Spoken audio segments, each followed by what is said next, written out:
Headliner Nation, what's going on? It feels so good to be back here in the studio recording some content for everybody here on the YouTube channel. It's been a while. I haven't done a video in quite some time, and it's because I've been so busy over on the website with all the written content we have going up over there, TheFantasyHeadliners.com. Make sure you check out the website as well as everything we have going on here on the channel. So excited to be talking some fantasy baseball tonight. I know I haven't done a fantasy baseball video in a couple of weeks. I have done some written fantasy baseball content, so never fear. It's either going to be here or going to be there. It really just kind of depends on what the week is going like. We might go back and forth a little bit. Again, the first year doing a lot of fantasy baseball stuff, or ramping up our fantasy baseball efforts here on the Fantasy Headliners. So we're testing some different things out, seeing how it works, and hopefully if you're out there watching this video, you're having a lot of success this year. If you're not, though, that's all right. Let's help you get to that point. If you're winning, let's help you keep winning. If you're not winning right now, let's get you to the point that you're winning a lot of your games. And a lot of different things to talk about tonight. We're going to run through a few different things you can see right there next to me. Okay, trending up, trending down, some players that are heading in the right direction, heading in the wrong direction, some waiver wire targets for you this week, and then obviously trade targets as well. So a little bit of a backstory. So let's talk some fantasy baseball strategy here real quick. And we're at that point in the season now where if your team isn't doing so hot, it's time to start tinkering a little bit. And it might be making a trade. It might be dropping a guy that you've been waiting on and hasn't really done anything. One thing that I get a lot of questions on right now is about rookies. Hey, I've been waiting on this guy. What should I do? Should I drop him? Should I keep him? Whatever it may be, if you're not winning a lot of games right now, it doesn't make any sense to hold on to rookies that may or may not help in any sense anytime soon. So right now we need to start tinkering with our rosters a little bit, but also keep in mind that if you are winning right now, it doesn't hurt to keep looking for opportunities to get better, even if it's stashing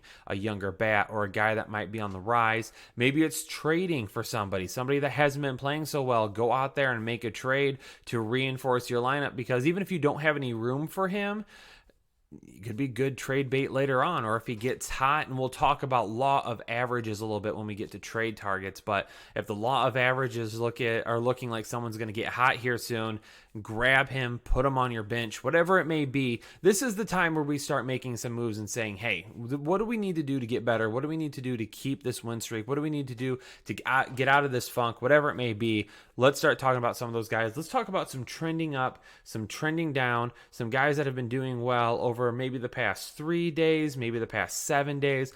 With this segment, I'm going to be talking about past 7 days more than anything at this point, just because I think if we're looking at 14 days, you might be like right in the middle of the hot streak. And with a lot of what I try to do with waiver wire targets, and some of these guys are going to be waiver wire targets, some of them are just going to be guys that are doing better. But with like waiver wire targets, I try to look at guys who might be heating up so I can grab them and get them in the middle of that hot streak, rather than get them later when they're coming out of that hot streak and I don't get nearly the same amount of value for them. So a lot of different things to look at. So I typically try to take a look at 7 days worth of data, at least, to say whether or not someone's coming back. And, over the past 7 days, some of the best players in fantasy baseball have been Justin Turner from LA, Eugenio Suarez from Cincinnati. He's really been the lone bright spot in that Cincinnati Reds lineup. He's a guy that providing a lot of really good value for you.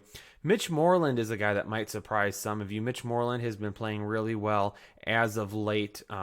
Now, only has first base eligibility, so if you are loaded at first base, or maybe you have corner outfield spot, whatever it may be, if you have a corner infield spot, that is the one area that Mitch Moreland could end up helping you. He's owned in just barely over 50% of fantasy baseball leagues, but over the last 7 days, he has 5 hits. He's 5 for 15 for a 333 average. 4 of those 5 hits have been for extra base hits. 3 of them are home runs, and then he has 8 RBIs. So he's really been smashing the ball lately, been playing very well. And here's a name that may or may not surprise you a little bit. Owned in only 22.8% of leagues. This might be a waiver wire target for you. However, I wouldn't list him personally as one yet unless you're in a very deep league, because Hunter Renfroe of the San Diego Padres, excuse me while I reach here for my drink, a little parched, need to wet the whistle. There we go. So Hunter Renfroe of the San Diego Padres that's a loaded outfield. That's an outfield that really has no space for anybody. A lot of just playing the lefty-righty matchups, playing the batter versus pitcher statistics, a lot of different things like that. With Hunter Renfroe, 53.7% of leagues. I apologize, I was off there. Renfroe is 53.7% of leagues. In the last 7 days, though, he's been destroying the baseball. He has 6 extra base hits over his last 7 days, 3 doubles, 3 home runs, 4 RBIs. He's just not getting the at-bats that he needs because they have other guys in that lineup or on that team that are trying to take away at bats from him right now. Will Myers is on there. Franmil Reyes is the guy that I brought up prior to the season. I know some people were excited about him. I kind of stayed away from him a little bit. Manuel Margot is another guy that a lot of people talked about as well. It's a crowded outfield, but if Hunter Renfroe continues to hit and hit for power, he's going to find his way into the lineup more often than not. So keep an eye on him. Hunter Pence is a guy who's been playing very well lately. My guy Chris Bryant. Now I know a lot of you were really, really worried about Chris Bryant, and I said hold steady, hold tight. This is a guy that I really loved coming into the season. I had not given up hope yet. Over the last 7 days, he has 8 hits, 5 of those being for extra bases, 4 home runs, hitting 327 RBIs. His stats are starting to come up a little bit this season. 257 batting average now. Obviously, we'd like to see that higher. His on-base percentage is over 400, however. The big statistic, though, is over the last 7 days, he has one of the highest exit velocities of anybody in Major League Baseball. He's really starting to crank the baseball. He's really starting to hit it with a lot of power. As it warms up in Chicago, as the wind starts to blow out a little bit on those warm summer days there in Chi-Town, then you're going to see more of this power start to output, those 8 home runs that he has right now. He does have 11 doubles, which is nice, but you're going to see things heat up. As the warm weather heats up, you're going to see a lot of these hitters heat up. The weather hasn't been great. I don't know where you live in the country, but I know in my area here in the Midwest, it just hasn't been great. It's rainy one day, it's cold one day, it's warm the next. These players, some of them aren't really used to this weather. Some of them heat up as the weather heats up. Some of these teams heat up as the weather heats up. As we get into the summer and we get better weather and we're not having so many rains out, things like that, then players start to get a lot better. So don't give up on a lot of these guys yet. Continue to work with them. Like I said, a guy like Chris Bryant is one that you definitely need to stick with for as long as possible. Another one, too, to kind of keep an eye on that I really liked, and I lost it here real quick. Rafael Devers is another one from the Boston Red Sox, third baseman. He, over the last 7 days and 25 at-bats, is hitting .480, 3 extra base hits. So this is a guy too. He is now hitting on the season. He's now hitting .336. So the contact has been there. The base hits have been there. The power hasn't quite been there yet. He's not hitting as many balls over the fence. He only has 2 home runs. He does have 12 doubles, though. So again, I just mentioned it. As the warm weather starts to get here, as the summer starts to get here, and we get into those summer months, a lot of these ballparks are going to see balls start to travel better. A lot of these hitters are going to get loose, and they're going to start opening up some of these home runs. So stick with it. If you've got guys that are not hitting for a ton of power yet, just stay with it. It's going to happen. Trust me. If you drafted somebody, right now is not the time necessarily to give up on them. If there's some alarming trends, if they're striking out a lot, if their batting average of balls in play is still kind of high, but their average is not really there, that's one thing to look at. If their batting average of balls in plays is way down and their average is way down, then that at some point, hey, they're just getting unlucky right now. Don't worry, they're going to start getting better. So keep an eye out for different things like that. Batting average of balls in plays is one that I really, really like to keep an eye on myself. Some guys that are trending down now at this point, ones that have not been playing nearly as well. Tim Beckham, at the start of the season, a lot of people, he was one of the hottest hitters in all of baseball to begin the year. A lot of people were jumping all over the Tim Beckham train and trying to pick him up all over the place. I got a lot of questions about him, and I said, if you're going to pick him up right now, pick him up to ride the hot streak, and only that. Don't go out there trying to grab guys that you expect to produce all season long, because Tim Beckham did the same thing to us last year. Had some hot and cold streaks, and it was tough to write it out because a lot of people believed in him. He didn't really give you those numbers. You tried to stick with him, and it didn't help. Vladimir Guerrero Jr., man, he's having a rough transition right now, and I'm not worrying about him long term. Obviously, he's one of the best players, one of the best prospects. Excuse me, not best players. One of the best prospects, could be one of the best players in all of baseball here soon. But I mean, his rostered percentage is all the way up to 95.4 now. It is slightly down from last week. It's down 1.9%. So a lot of people have started to move away from him, or some people starting to move away from him. He's only hitting 191 right now. The power isn't there yet. But a guy like that, a young guy like that who comes up, he might just be a little timid at the plate, and he might just be saying, I don't want to strike out. I just want to put the ball in play, and things will come. So he's not necessarily his true self in terms of swinging, in terms of his swing right now. So he might be a little off with that. He might not be trying to drive the ball because he's not worried about that. He's just worried about not failing. He's not worried about actually producing, which are two different things. So as he starts to get a little bit more confidence, as he starts to get more comfortable, things are going to happen for him. Don't worry. Mike Trout is another guy that didn't play very well. He came up and then went back down and then came back out again, and now we've all seen where he ends up. So Vladimir Guerrero Jr., in terms of redraft leagues, he's a guy that I'm not going to wait on this year to produce a lot for me. Now, he could end up getting hot at some point. However, I'm not going to sit around and hold my breath for it. Probably what ends up happening is he struggles a little bit this year, some up and down. Maybe he gets hot at one point, goes back down. Next year is the year that you really want to keep an eye on him. Chris Davis got off to a pretty hot start. He's only hitting 235 on the season now, however. So there has been some struggles there for Chris Davis. Coming down just a little bit, but that's okay. No worries there. He's going to provide that excellent power, and that's what matters more than anything. So he's gonna end up providing that power. So keep an eye on him. He's not a guy that you want to move away from. I did get a couple of questions about Chris Davis. Should I trade him? I would not. If I were you, we'll talk about trade targets, maybe trade for him, but I would not trade him if you already own him right now. Just because, like I said, some up and downs. The power is where he's going to really, really help benefit your team. So if he's not helping you a ton right now, don't worry about it with the average. Hold on to him for that power. Gene Segura is another guy from Philadelphia that are some questions about. Over the last 7 days, he is trending down. He's still hitting 306 on the year, which is great, but he's only hitting 185 over the last 7 days and 27 at bats. So, and another thing too is there's not a whole lot of stolen bases there. He only has one stolen base so far this season. So, hopefully, in the on base percentage is 349. We'd like to see that a little bit higher. So, I mean, he's in the middle of a cold streak right now. He's another guy, again, that average, laws of average, he wasn't going to hit in the high 300s. It wasn't going to happen. He wasn't even going to hit in the mid 300s. It's going to come down. So he's in one of those streaks right now where he's averaging out. So, you could find later on, if you do have him, that he starts to get a little bit better again. Not necessarily going back to where he was prior, but at least getting back to a point where he's a steady, I don't know what that is, a steady contributor in your fantasy baseball lineup. And the last one that I really wanted to talk about in terms of trending, whether they're trending up or trending down, and again, I'm losing it here real quick. JT Realmuto is another guy that we're talking about. I get a lot of questions on whether or not we believe in him. I saw someone on Twitter the other day basically call him trash and say he was an awful draft pick this season. And I was like, whoa.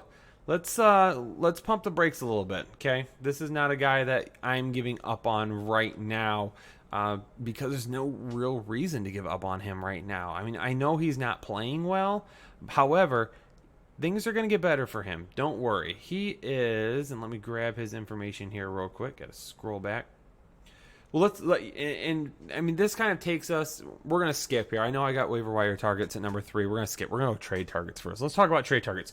JT Realmuto is the guy that I'm going to target in trades as much as possible. He's only hitting 217 over the last 7 days, but he's only hitting 269 overall in the season. The on-base percentage is all the way down to 331.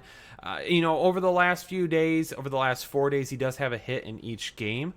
He's going to get better. And this is where I talk about laws of average. So these players that are really good, that have a track record where we can look back and say, look, so-and-so has done this, so-and-so has done that. We know this guy has produced. We know this guy has produced. This is what he's done. When you have guys like that and you see them struggling early on in the season, As a fantasy owner, you have to pounce all over them. All over them. Because this is what could really make or break a season for you. Early in the season, if you can find those trade targets that have started off slow, that have owners that are like, man, I'm done with this. I'm out of it. I can't do it anymore. I'm tired of watching this guy fail every single day. Go get them. Go pick them up, because the laws of average tell us something. If they have this long track record, more than likely they're going to hit a hot streak at some point. And if they do, they're going to win you a lot of fantasy baseball matchups, or they're going to help you in your roto leagues, or whatever kind of settings you have. You're going to ride that hot streak and you're going to benefit from it. A guy like Francisco Lindor, I am all over him on the trade market right now. His average is there. He is hitting 355 over the last 7 days, so that trade window is probably closing at this point. But he hasn't been hitting for a ton of power. He only has 1 double this year at 4 home runs. Keep in mind with Francisco Lindor, what he's been experiencing so far, these first 79 or so at-bats of the season, have basically been his spring training. He didn't have a chance to really get into the groove, to work out those kinks, to get prepared for the season. So now what you're going to see is you're going to see Francisco Lindor heat up and get hot. And if that happens, you want him on your team. So don't worry about guys like him. Go trade for him. If you own him, don't trade him. Okay, so if you don't own him, go for him. If you do own him, keep him right away. You can also look at injured players, like a guy like Aaron Judge or Giancarlo Stanton you can take a look at. Maybe try to get them on a little bit of a discounted price. Manny Machado, I know a lot of fantasy owners have asked about him. He's only hitting 252. He's not a guy that I was super high on into the season. I had him as a top 10 third baseman. I think I had him at like 7 or 8 though. So I didn't love the switch to the ballpark that he's in now. Another teammate of Francisco Lindor to talk about too is Jose Ramirez. I see a lot of people right now, because Jose Ramirez is only hitting 199. That's not going to happen. Like, Jose Ramirez is far too talented to hit 199 the rest of the season. It's not going to happen. It never does. So that's, again, laws of average. What is happening at this point with Jose Ramirez? Is he going to get better? Absolutely he will get better. Don't worry about missing out on a guy just because he's not playing well right now. Worry about finding those guys that you can get, cheaper than what you might normally be able to get at other points of the season. If my computer will ever load my statistics, little computer problems tonight. That's all right. That happens from time to time. No problems there. But look at those advanced statistics with Jose Ramirez. He's a guy I talked about a lot before the season, because I said even though he was really good last year, his batting average of balls in play was awful. Let's go back to that again real quick now that we have it up. So his batting average of balls in play in 2016 was 333. In 2017 was 319. That's good.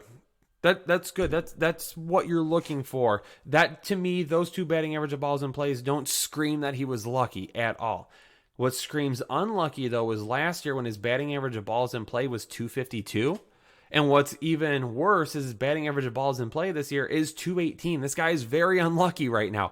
Very, very, very unlucky. That is going to start to creep back up at some point this season. I would imagine the batting average of balls in play for him is going to get closer to 300.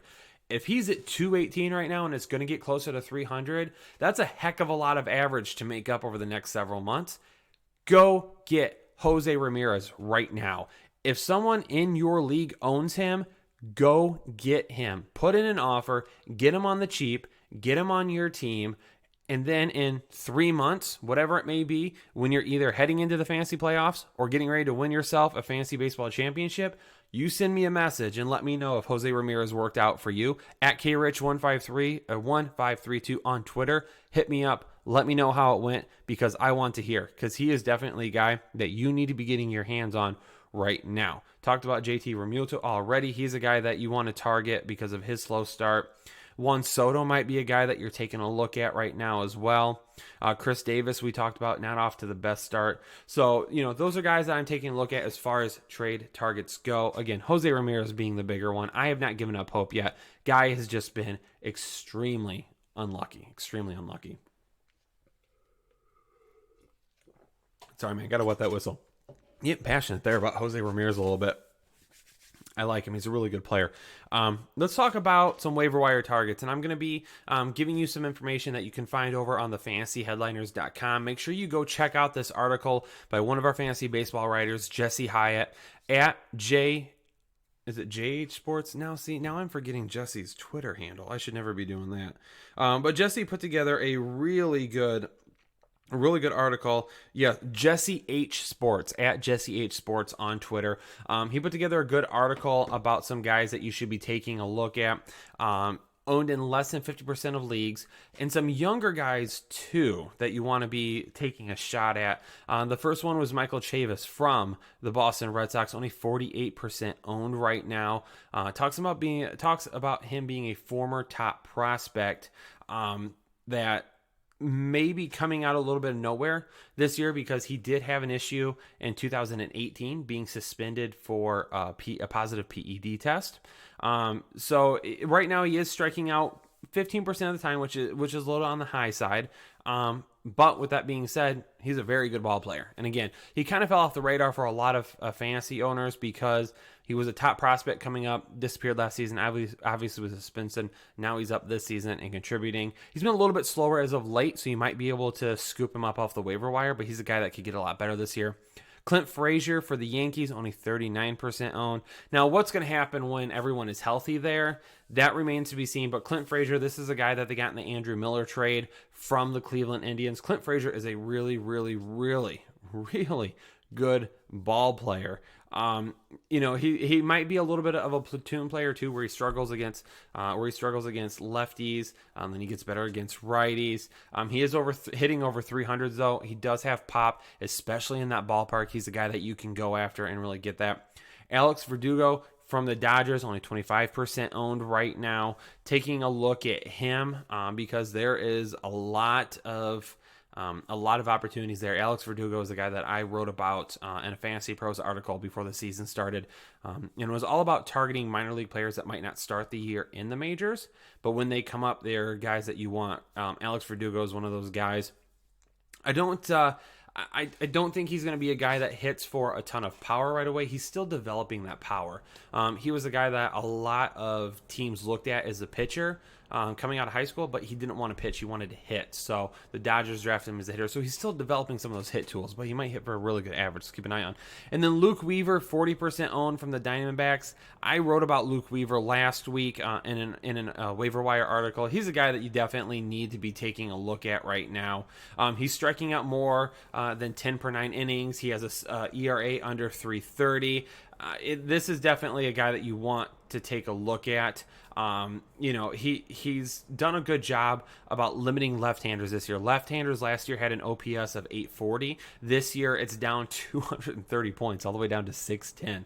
So he's doing a lot better against lefties this year, which is limiting the damage against him, allowing him to work ahead a little bit more in the counts. And then also if he's giving up walks and stuff, he's not giving up nearly as many extra base hits, doubles, home runs, things that are going to score players quickly. So he's doing a lot better this year than he did last year, and that's why all of his success has been coming this year. Some other guys too that are injury stashes, guys that are injured that we might be seeing sooner rather than later. Didi Gregorius is coming back, shortstop for the Yankees, on 18% owned. We saw him the other day. He's fielding and throwing a little bit right now. Scooter Gennett, second baseman. Alex Wood, starting pitcher for the Reds. However, his injury I don't know. I'm not going after Alex Wood. So I know Jesse, being a former Dodgers fan, really liked Alex Wood. But I think we are going to move on from Alex Wood at this point. So maybe leave that one off. Chase Anderson, starting pitcher for the Brewers as well, only 2% owned. Some guys to keep an eye on. And that's it. That's it, man. It felt good to be back here recording another video, giving you a lot of fantasy baseball information. Guys that are trending up, guys that are trending down, waiver wire targets, trade targets. Again, trading right now. This is the time. Let's get out there. Let's make some deals. Let's add some players. Let's get some guys that, again, we weren't super excited for maybe at the beginning of the season. But now we need to go get them. Or maybe we were excited for them at the beginning of the season, and they haven't done nearly as well. We got to go get those guys like Jose Ramirez. Again, if you trade for Jose Ramirez, let me know. Either comment on this video or DM me on Twitter. Doesn't matter. My DMs are always open to talk some baseball or football. Doesn't matter. Let me know if you get Jose Ramirez, but go get him right now. I want to see some Jose Ramirez trades before this is all said and done. Do me a favor, though, before you leave, hit the like button on this video. If you have not subscribed to Headliner Nation already, subscribe right here for the Fantasy Headliners and become a part of Headliner Nation today. Please make sure that you do that. Comment below if you're a new subscriber so we can personally welcome you. Let us know if you have any questions. Comment below. We pride ourselves on being interactive with the community. So comment. We will respond. Hit me up on Twitter. Doesn't matter. Check out TheFantasyHeadliners.com. We have so much great things going on right now. We're working on a lot of back-end stuff. Trust me, 2019 is going to be the year of Headliner Nation. Check us out again on TheFantasyHeadliners.com. Subscribe here. All that good stuff. Thanks for tuning in to this video, and we'll catch you on the next one. Have a good one, everyone.